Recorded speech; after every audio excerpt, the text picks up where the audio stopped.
पंतप्रधान नरेंद्र मोदी यांच्या नेतृत्वाखाली विकसित भारताच्या संकल्पनेला गती देण्यासाठी आधुनिक कृषी पद्धती, समृद्ध शेतकरी आणि विज्ञानाधिष्ठित शेती आवश्यक आहे, असं मुख्यमंत्री देवेंद्र फडणवीस यांनी म्हटलं आहे.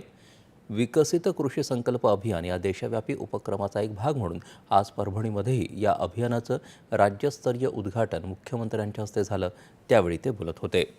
या अभियानाच्या माध्यमातून महाराष्ट्रातील शेतकऱ्यांना खरीप पिकाच्या नियोजनासाठी अचूक मार्गदर्शन आणि आधुनिक कृषी तंत्रज्ञान आत्मसात करण्याची सुवर्णसंधी मिळेल, असं मुख्यमंत्री म्हणाले. शेतकऱ्यांच्या मदतीसाठी विविध शासकीय योजनांच्या माध्यमातून प्रयत्न सुरू आहेत, असं त्यांनी सांगितलं. यावेळी कृषी मंत्री माणिकराव कोकाटे, पालकमंत्री मेघना साकोरे बोर्डीकर तसंच कृषी सचिव विकासचंद्र रस्तोगी, कुलगुरू डॉक्टर इंद्रमणी यांच्यासह ICARचे शास्त्रज्ञ, कृषी अधिकारी उपस्थित होते.